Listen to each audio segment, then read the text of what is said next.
We are visiting here with Pete Reitz, who started some of the first Polynesian clubs in Los Angeles.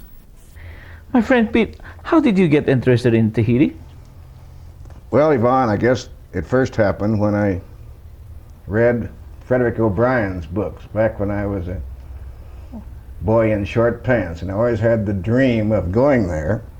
It was later aroused when I first took my first trip to Hawaii. Then it occurred to me that there ought to be a restaurant in the Los Angeles area depicting the real Polynesian cuisine and attitude, entertainment.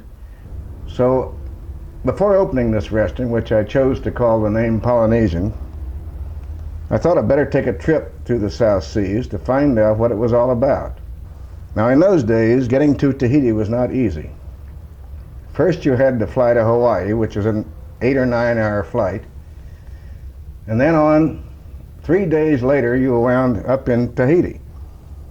While I was in Hawaii, I stopped to see an acquaintance of mine, Donn Beach, who at that time had Don the Beachcombers in Waikiki. And I said, Don, I'm going to open up a restaurant, and I'm on my way to the South Seas to find out what it's all about. Do you have any suggestions? He said, well, first of all, where are you going to stay down there? I says, I don't know. I probably sleep on the beach. He said, I got news for you. There's no beach in Papeete. He was right. He said, why don't you stay at my hotel? It was called Le Tropique. So I said, fine. So he made me a reservation by letter. There wasn't any other communication down there. I was met by Rick Barnes, the manager of Le Tropique, ushered royally to the hotel, and settled down at the bar and says, I want a Beachcomber Tahitian rum punch. They said, we don't know what that is. Anyway, they did make rum punch down there, but not like Don the Beachcomber made in Hollywood and Beverly Hills.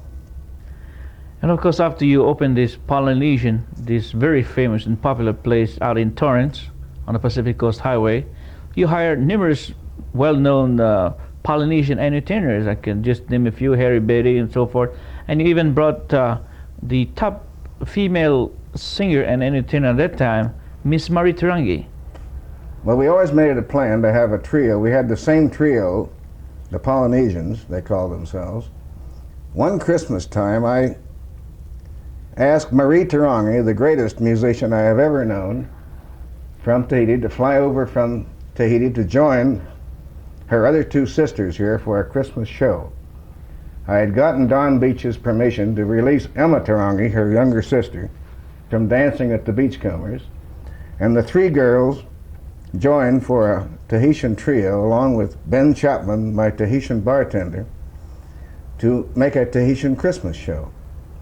Now the Polynesians thought they could play Tahitian music, but when, after long rehearsals until daylight for 5 nights in a row, Marie finally taught them how to play real Tahitian music, and they've done well ever since.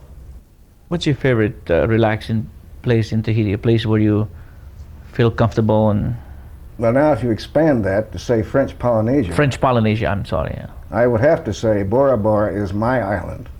Tell me about Bora Bora. Bora Bora is a very beautiful island with beautiful people,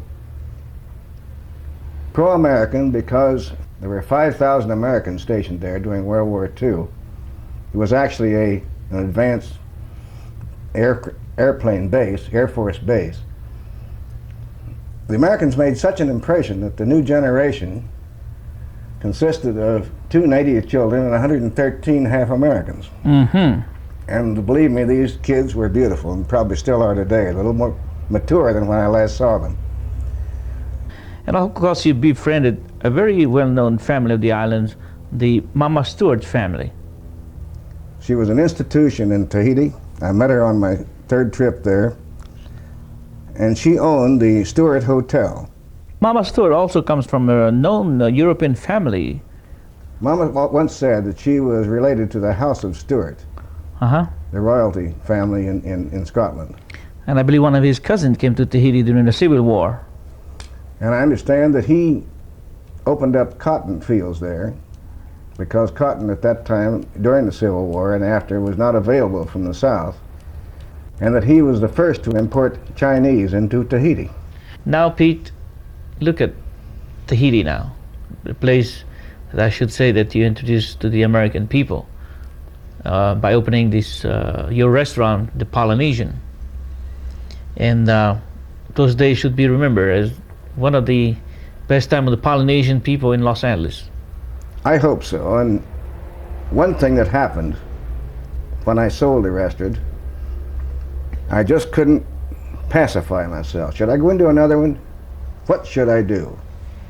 Well, myself and 3 other people got together and decided we're going to do something about this. The Tahitian people, lovers of Tahiti, had assembled around the restaurant for, I'd say, 2 or 3 years, enjoyed the movies, the entertainment. I said, let's keep this thing going.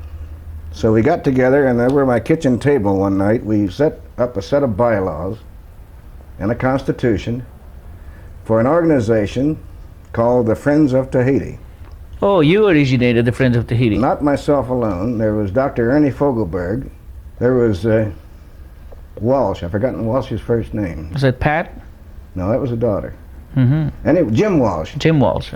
Well, Jim was interested in Tahiti. He had adopted a little Tahitian girl. He spent a lot of time in Tahiti, and he'd recently taken over the Hinano beer franchise for California.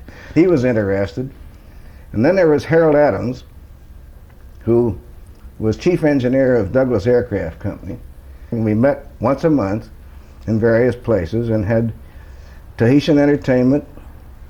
And as I recall, you entertained many times. Yeah. At the Friends of Tahiti. Yeah. Okay, Pete, it's been a pleasure seeing you again. Thank you for visiting with us. And I see you next time. All right, my friend Pete? Very good. I look forward to it, Yvon. Thank you. Maruru.